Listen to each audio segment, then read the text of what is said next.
우리 사랑하는 성도님들, 지난 한 주간 잘 지내셨습니까?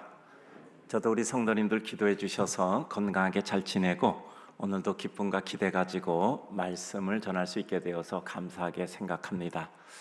오늘 마음에 이런 생각이 있습니다. 오늘 이 말씀을 전하면 우리 성도들에게 어떤 기쁨과 은혜, 하나님 나라에 어떤 유익이 있을까 하는 생각을 하니까 기대도 되고 감사도 있습니다. 이제 아침 저녁으로는 완연히 에어컨 필요 없는 가을의 절기, 그리고 이번 주간에 추석 연휴가 진행됩니다. 가을은 숨쉬기 아까울 만큼 소중하고 좋은 계절이지만 또한 거둘 것이 없는 우리 삶의 장면이 많은데 아쉬움 속에 삶이 늘 그렇지 뭐 하는 안타까움이 들기 시작하는 계절이기도 합니다. 그런 면에서 상상수훈에 이어서 주님의 공생의 사역을 지속적으로 마태복음을 따라 살펴보고 있는 중 오늘 말씀은 또한 우리에게 새로운 용기와 힘을 줍니다. 오늘 말씀은 3주처럼 마태복음의 순서를 따라 살펴보는 중 같은 부분을 공관복음, 마가복음에서 동일한 내용을 다루되 조금 더 상세하게 기록이 되어 있어서 우리가 읽은 본문은 마가복음의 내용을 선택해서 읽은 것입니다. 오늘 본문은 이렇습니다. 회당장 야이로라고 하는 사람이 있습니다. 잘 아시지만 혹시 처음 교회 나오신 분들을 위해서 간략히 설명합니다.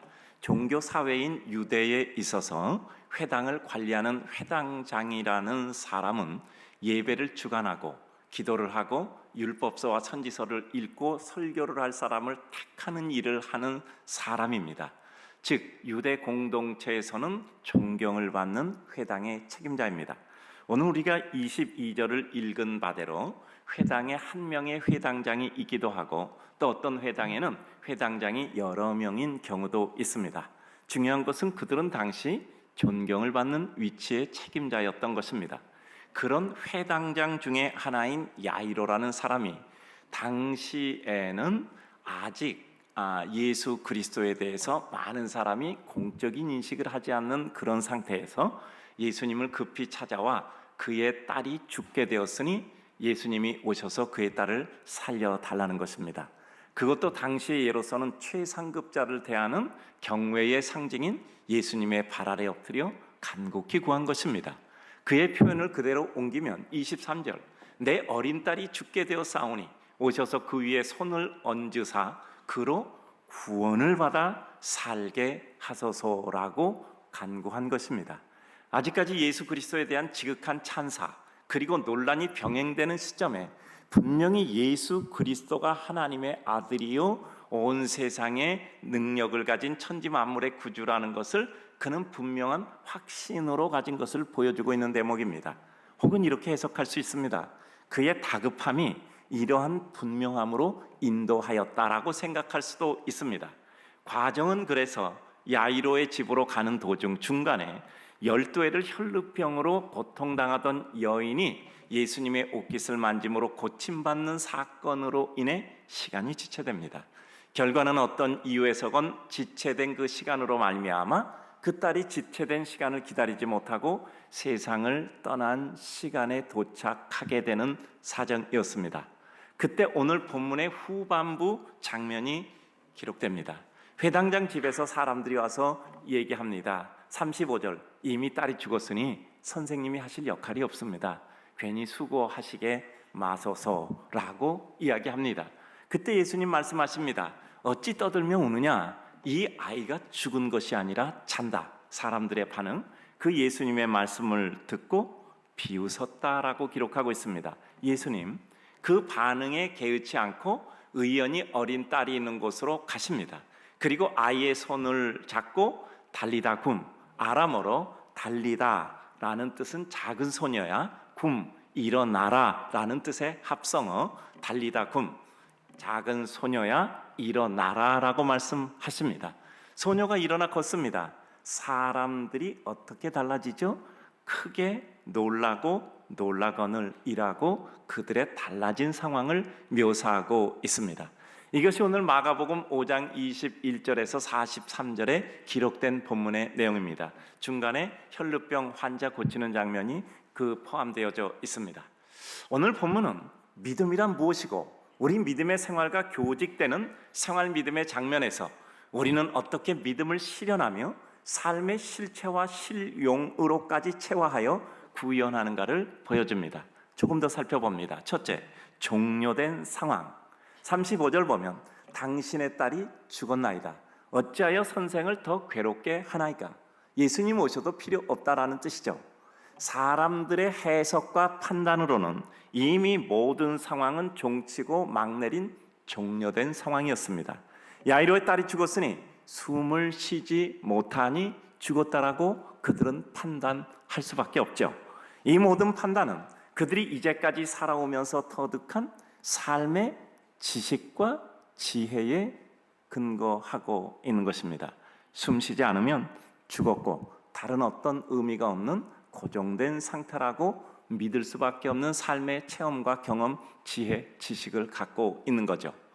그러나 또 다른 세계가 있고 또 다른 능력이 있고 또 다른 역사가 있다는 것을 생각하고 기대하고 바라보고 가고 또고 하면 우리 인생은 얼마든지 다른 세계가 있음을 잊지 말아야 합니다. 우리의 인생은 현재의 판단으로 종료된 장면을 어떻게 해석하고 통찰하고 또 어떻게 받아들이고 있는가에 따라서 역사는 언제나 새로운 방향과 지표를 찾아 나서고는 했습니다. 역사란 수많은 오류를 반복하고 혼란에 빠지기도 하나 결국은 설정한 방향을 잊지 않는 한은 그 방향을 향해 결국 흘러갑니다. 지금 당장은 눈앞의 의식주가 우리 인생을 주도하고 해결하고 장악하는 것 같으나 긴 시간에서 보면 결국 인생과 그들의 삶의 포괄적 장면인 역사를 주도하는 것은 정신세계의 흐름이었습니다.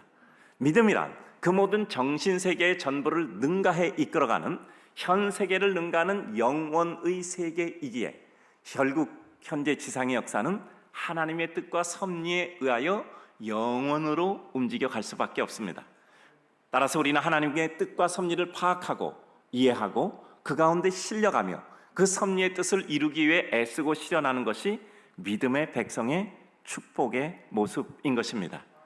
우리는 일단 주어진 상황을 발견하고 마주할 때 그것을 하나님의 큰 섭리 속에서 어떻게 해석하고 받아들일 것인가를 파악해야 합니다. 현상은 흔들리는 잠깐의 모습이고 그 현상을 움직이는 의미가 있으니 우리 믿음의 백성은 그 내 눈앞에 보이는 현상 가운데서 하나님의 뜻을 발견해야 합니다. 우리는 이곳에 32년 전에 세워진 이 작은 한 교회를 통해서 하나님의 뜻이 어떻게 흘러가는가를 늘 관찰하고 있습니다. 결국은 하나님의 뜻과 계획을 향해 흘러갈 것입니다. 우리 사랑하는 성도님들, 내 해석으로 내게 주어진 상황을 종료시키는 것이 아니라 그 가운데 주어진 하나님의 뜻이 무엇이며 어떻게 흘러갈 것인가 하는 방향을 파악하고 종료든 진행이든 더 큰 확장이든 결정하셔야 됩니다. 그냥 눈앞에 보이는 현상을 보고 그렇다 판단해서 결정하는 것이 아니라 이것이 하나님의 뜻 가운데 어떤 방향을 향하여 흘러갈 것인가 확인하고 결정하셔야 됩니다. 자신의 해석과 판단을 다만 전할 수밖에 없는 한계된 인생의 모습을 봅니다. 소녀가 죽었습니다. 그러나 어떻게 주님께서 좀 해보실 수 없습니까? 라는 개방형 사고 자체를 생각 못하는 한계 속에 막혀있는 고정형 한계 인생의 모습입니다. 왜죠? 주님을 바로 알지 못해서입니다. 주님은 인생의 삶과 죽음을 넘어선 영혼의 구주라는 것을 생각도 못했던 것이죠. 인생의 관점에서 죽었다는 것은 이미 거론의 여지나 더 이상 생각이나 상상의 여지조차 없는 모든 능력의 단절 상태입니다. 인생은 자신의 한계에서 한 걸음도 더 나갈 수가 없습니다.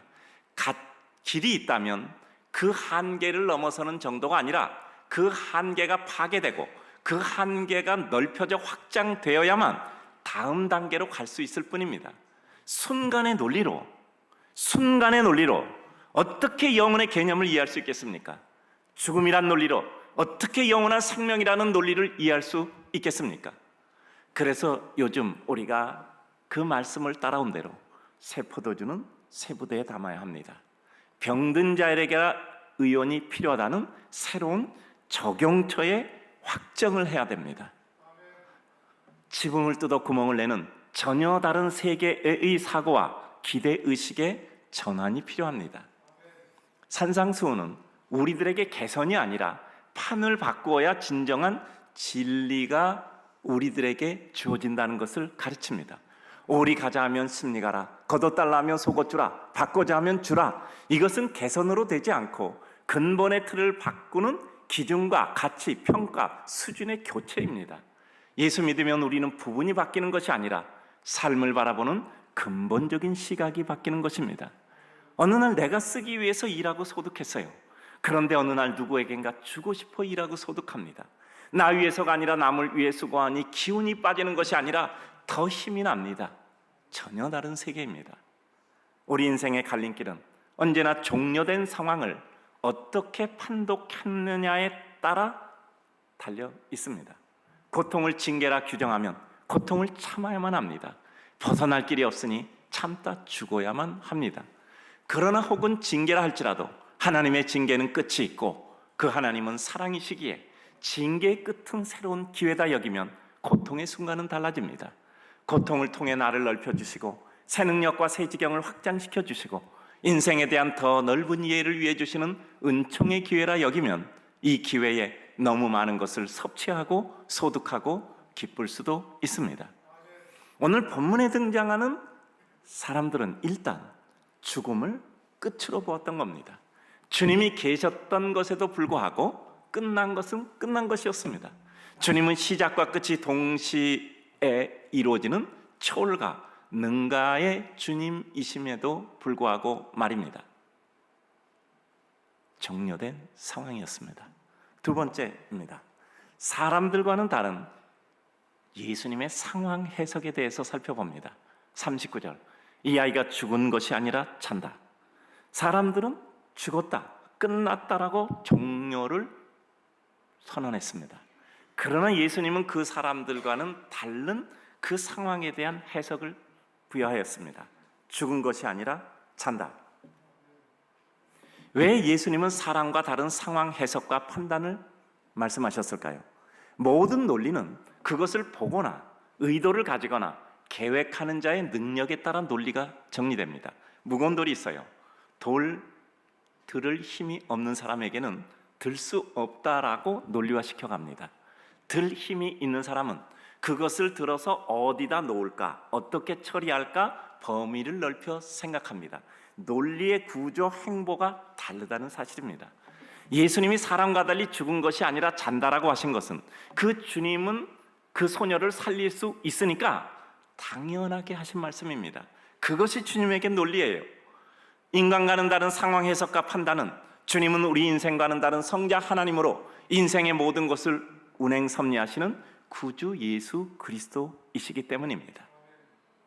여러분, 생각 달라지면 논리도 달라집니다. 힘이 달라지면 논리도 달라집니다. 능력이 달라지면 논리도 달라집니다. 자꾸 우리는 믿음 가지고도 내 한계 속에서 모든 것을 생각하려는 사단의 한계 전략에 말려들어 끌려갈 때가 있습니다. 우리는 자꾸도 주님의 뜻과 섭리를 파악하며 그것을 따를 수 있도록 기도하고 나아가 실행하며 살아야 합니다.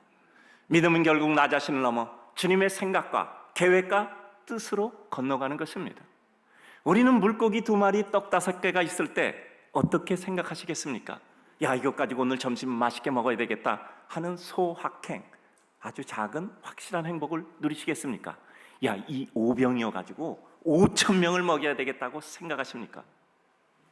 꿈을 꾸고 실행하고 잠깐만 되면 평생을 걸려서라도 해야겠다고 생각되는 것, 그것은 믿음입니다. 삶의 상황은 누구의 해석대로 흘러갔나요? 왜 그렇게 흘러가는 것일까요? 죽었다, 결국 삶의 상황은 끝났다라고 한 야이로 집 사람들의 판단대로 흘러가지 않고 죽은 것이 아니라 잔다라고 말씀하시고 그것을 실행하신 주님의 뜻대로 흘러갔습니다. 내 인간의 해석의 기준을 정하고 내 삶을 거기다 맞출 것인가? 믿음은 있는 육적 크리스찬의 단계입니다. 하나님의 해석과 기준을 정하고 내 평생이 걸리더라도 그것을 이루어 맞추어 살겠다라는 것, 영적 크리스천의 구도자적 삶입니다.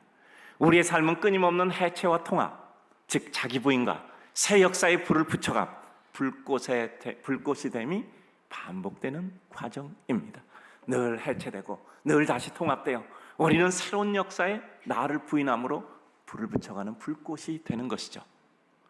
주님의 인간들과는 다른 파악과 이해의 근거, 우리들의 사고를 형성하는 구조화할 원리들에 대해서 생각해 봅니다. 주님은 성자 하나님이십니다. 성부 하나님의 뜻을 이루기 위하여 이 땅에 오셔서 그 역할을 완성하신 겁니다. 예수님은 온전히 하나님 아버지의 계획을 완성하신 예수 그리스도의 십자가의 죽음으로 인하여 인간의 죄를 대신 사하여 주시고, 그리고 하나님과 다시 화목, 다시 연결되는 생명의 회복을 이루는 구원의 역사를 이루셨습니다.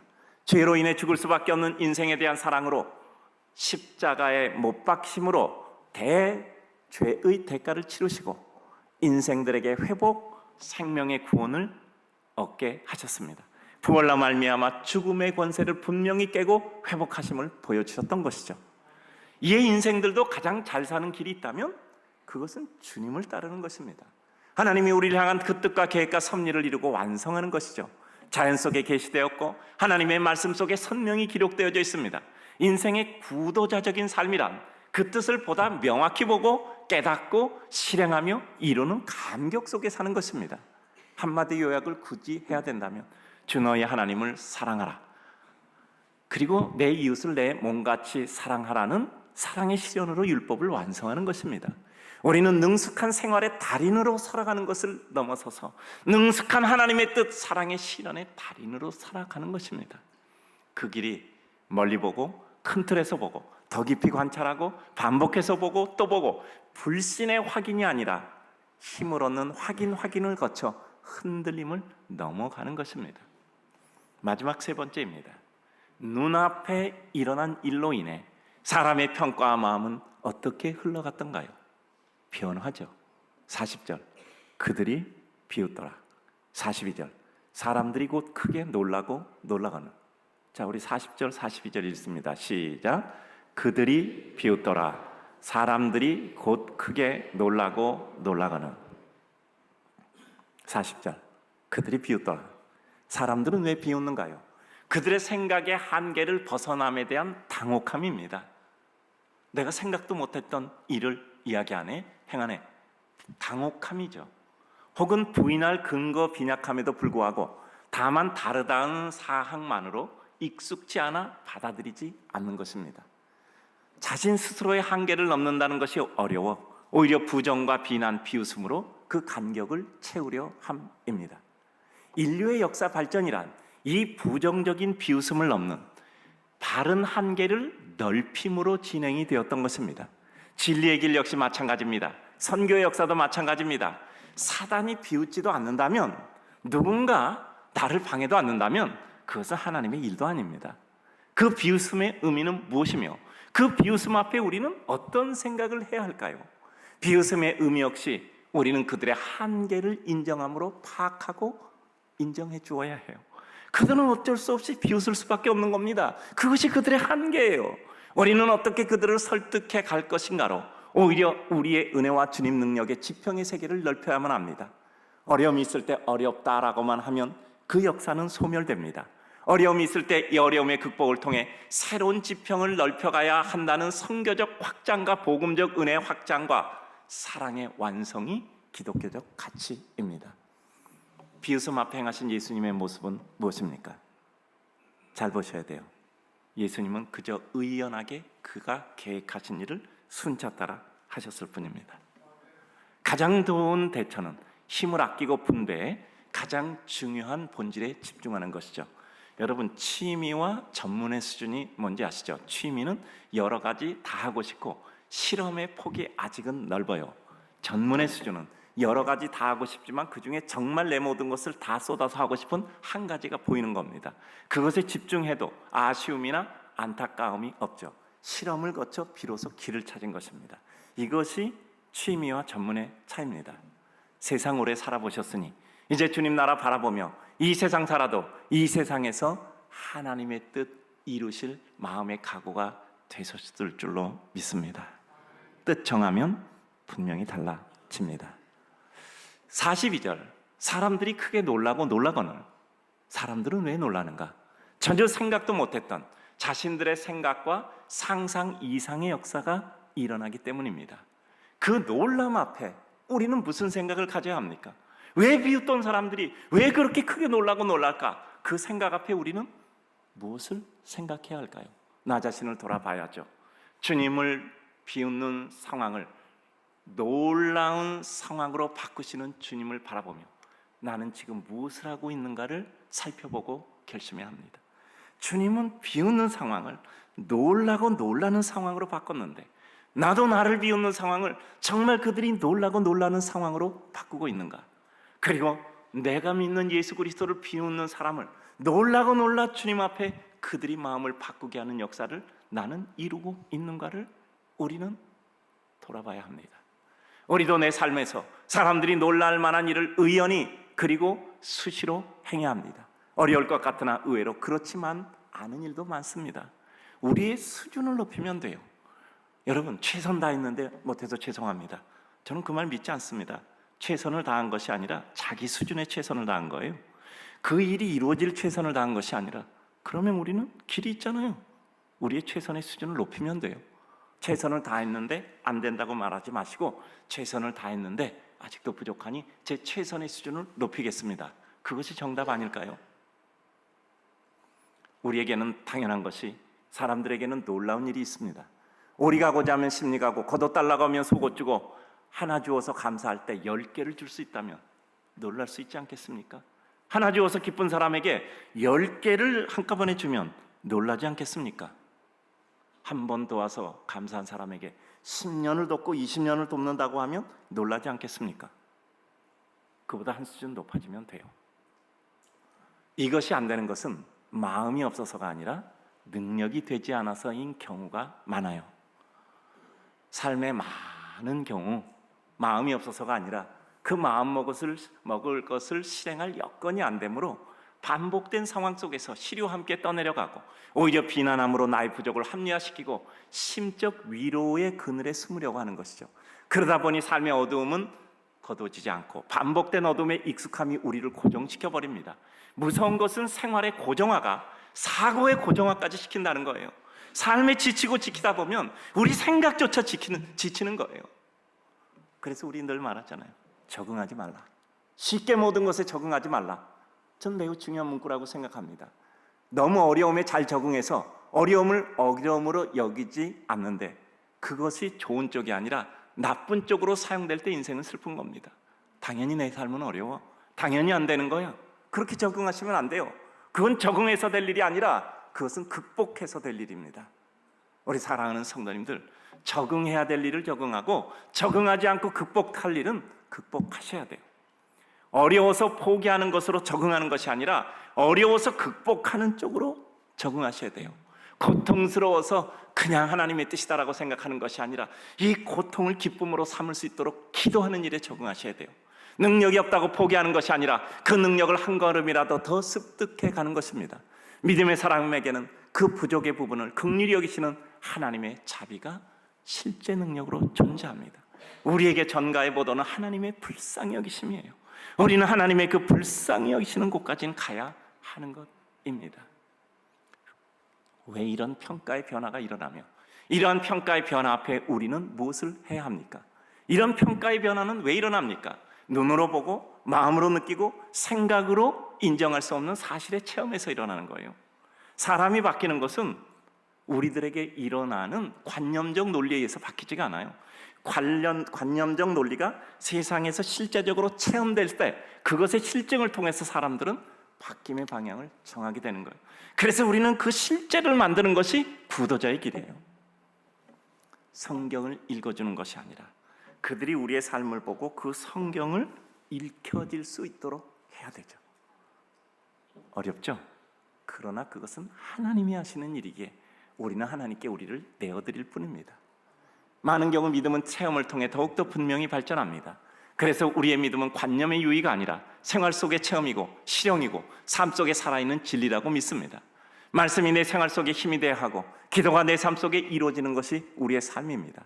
이러한 평가의 변화 앞에 우리는 무엇을 생각해야 하는가? 현재 세상의 모습, 상황과 평가는 고정되어 있지 않다 생각하고 낙심하지 말아야 합니다. 여러분, 고정되어 있지 않잖아요. 비웃더라, 크게 놀라거늘 고정입니까? 변화입니까? 항상 겸허히 묵상하고 말씀 새기며 기도하고 우리의 구도자적 삶의 자세를 지속해야 합니다.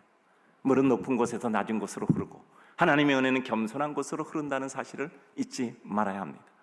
여러분, 비웃더라가 놀라더라라는 장면을 볼 때 무엇을 생각하십니까? 우리 삶이라는 것은 제대로 마음이 원하는 대로 되는 것 없어요. 그 마음대로 되지 않는 상황의 소망과 현실의 간격을 채우는 것이 무엇입니까? 인내와 절제입니다. 끝까지 인내하고 그 인내를 위하여 절제하며 인내와 절제를 이루기 위한 동기 유발을 이루는 원인이 있어야 되잖아요. 그것이 우리의 갈 길을 확실히 보는 것입니다. 저는 요즘 하나님께 감사하는 것이 있습니다. 우리 성도들에게 눈으로 보여드릴 수 있어서 감사해요. 우리가 인류의 실천이라 생각하고 그 가운데 한 것이 있어요. 저희가 한 22년 전부터 인류의 실천한다. 그 가운데 미자립 목회자들 기초생계비 지원하는 일을 위해서 어떤 일을 하겠다라고 기도했어요. 중간에 어려움 없으면 우리 계산으로는 지금 선교사님 하는 것과 똑같은 계산으로는 15,000명을 지원할 수 있었습니다. 정확한 숫자적 수치예요. 계산은 맞았던 거죠. 중간에 문제가 있어서 저희가 이루지 못했습니다. 그러나 12년 전에 어려움 겪고 결코 포기하지 않고 그래도 한다라고 생각했습니다. 결과적으로 시작했고 저희 교회는 앞으로 7년, 8년 이내로 1,833명을 지원하게 될 것입니다. 근거 없는 것이 아니라 준비된 사항으로 말씀드리는 것 우리 성도님들 아시잖아요. 15,000명이 1,833명으로 줄어들었죠. 그러나 저희는 기도한 것이기에 나머지 숫자는 반드시 채워질 줄로 믿습니다. 근거 없이 하는 말 아니라는 것 아시잖아요. 발표할 때가 안 돼서 발표하지 않을 뿐이죠. 우리 사랑하는 성도님들, 우리는 우리에게 끝난 상황을, 종료된 상황을 어떻게 파악하십니까? 끝났다라고 종치고 막 내리시겠습니까? 아니면 우리는 하나님께 기도한 것이니 하나님에게 기도한 것이 어떻게 이루어지는가를 끝까지 살펴볼 것인가를 파악하셔야 합니다. 우리 사랑하는 성도님들, 여러분을 비난하는 사람에게 어떻게 대하시겠습니까? 가슴 아파하시겠습니까? 그에게 대해서 원수를 갚으시겠습니까? 저 비난하는 입이 나에게 와서 저도 돕겠습니다 하는 말을 하는 입으로 바뀌게 될 것이다 믿으시기 바랍니다. 우리 성도님들이 하나님의 나라와 그 역사에 대해서 비난하는 사람에 대해서 반드시 저 사람이 놀라고 놀라, 비웃더라가 놀라고 놀라게 된다라는 표현으로 바뀌게 될 것을 믿으시기 바랍니다. 그리고 끝까지 그 일을 포기하지 말고 하시기를 바랍니다. 우리 사랑하는 성도님들, 우리가 행하는 모든 삶의 일들은 내 안에 있는 예수 그리스도께서 우리를 통해서 이루신 일이라는 것을 우리는 확신하고 살아야 돼요. 그렇지 않으면 내가 예수를 믿는다는 것은 어떤 의미입니까? 오늘 말씀을 정리합니다. 오늘 본문의 내용을 보면서 또 한 가지 맺은 말을 나누려고 합니다. 오늘 본문은 회당장 야이로가 병든 딸 고쳐주기를 원하는 장면으로 시작됩니다. 그런데 중간에 12해 혈루병 환자 여인이 갑자기 등장해서 고쳐주느라고 늦었어요. 그래서 도착해 보니까 그 딸이 죽었단 말이요. 그런데 결과는 어떻게 됐죠? 병든 아이를 살리는 것이 아니라 죽은 아이를 살렸던 것입니다. 더 놀라운 역사가 이루어졌어요. 선을 행하느라 지체되었더니 더 큰 선이 이루어지게 되었던 거죠. 우리 성도님들, 가다가 지체됩니까? 가다가 막힙니까? 가다가 어렵습니까? 그것으로 말미암아 더 큰 역사가 이루어질 줄로 믿습니다. 요한복음 11장 보면 같은 내용 나옵니다. 나사로의 누이들이 평상시에 그 집에 와서 쉬고 또 유숙하며 또 대접도 받던 그 예수님과 제자들에게 가서 예수님 빨리 오십시오. 내 오빠 죽게 됐으니 살려주십시오. 예수님만 오면 산다는 대단한 믿음이 있었어요. 근데 예수님이 일부러 늑장 부리듯이 천천히 출발하셔서 늦게 왔어요. 결과적으로 그 오빠 나사로는 죽어서 동굴 무덤에 들어갔고 썩은 냄새가 나요. 근데 결과는 어떻게 됐죠? 예수님은 병든 나사로를 살린 것이 아니라 죽어서 동굴 무덤에 들어갔고 시체 냄새가 나는 그 나사로를 살려내 풀어넣어 다니게 하셨던 겁니다. 그것으로 많은 사람이 예수 그리스도를 믿게 됐어요. 여러분, 지체가 끝장입니까? 내 앞에 종료가 끝장입니까? 아니면 그것을 통해서 더 큰 역사가 일어날 수 있다고 믿으십니까? 우리는 허구를 믿는 게 아니라 진실한 하나님의 뜻을 믿고 그것이 내 삶 속에서 진행되고 있는 하나님의 실제를 믿는 것이죠. 꿈과 공상의 차이는 공상은 생각만 하는 것이고 꿈은 현재도 그 일을 실행하는 것이라고 수없이 말씀드렸잖아요. 삶은 우리의 생각과 우리의 시간과는 다른 주님의 뜻과 섭리 그리고 주님의 시간이 있어요. 내가 아무리 그때 원해도 주님의 시간은 그때가 아니면 우리는 기다려야 합니다. 이제까지 살아오면서 느낀 것이 있다면 삶은 결국 인내와 절제였어요. 그리고 인내와 절제는 분명한 뜻과 목표가 있을 때 진행과 이루기가 가능한 것이었을 뿐입니다. 주님 뜻을 파악하여 분명한 뜻이 생겨지고 목표가 생겨지면 고통을 괴로움만으로 여기지 않고 기대 기쁨으로 여겨 인내의 구간을 건너가게 되는 것이죠. 절제의 고통을 오히려 기대의 소망과 힘으로 넘어서기도 하는 것입니다. 우리는 잠시 그리고 지금 내게 이해되지 않는 주님의 시간, 주님의 뜻에 대해 주님 자체를 신뢰하고 그 뜻과 섭리를 확신한다면 고통 중에도 고통을 넘어서는 기쁨과 기대와 소망으로 인내의 강을 건널 수 있습니다. 인내를 위해 필연적인 절제의 미학까지를 이룰 수 있는 겁니다. 결국 우리 삶의 가장 중요한 것은 주님께 대한 확신, 그 주님의 나라는 인생에 대한 사랑과 그 사랑으로 인한 선한 뜻과 계획 섭리를 믿는 주님 자체에 대한 확신입니다. 우리는 내 상황을 믿는 것이 아니라 주님을 믿는 거예요. 우리는 주님을 믿는 겁니다. 근데 왜 자꾸 내 눈앞에 있는 상황을 보고 내 마음을 결정하십니까?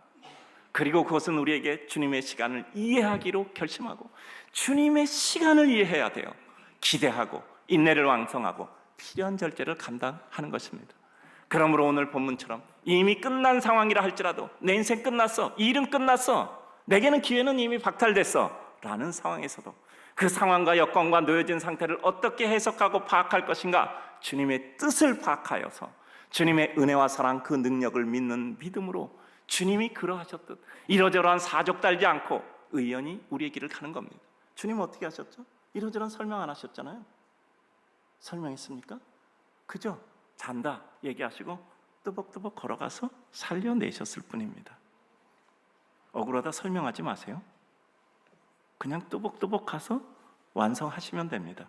그러면 비웃더라가 크게 놀라고 놀라고놀로 바뀝니다.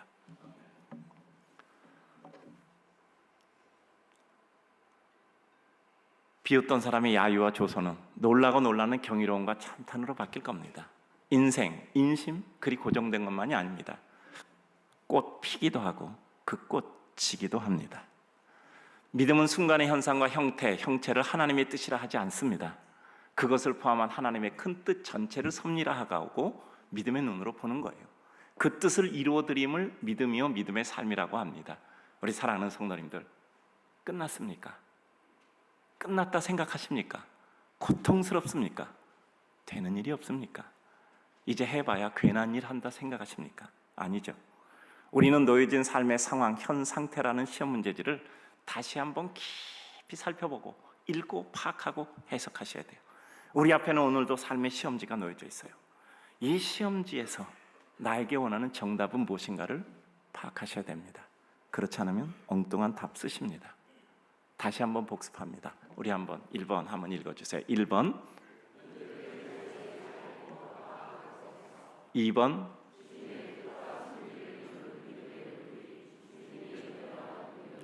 3번 4번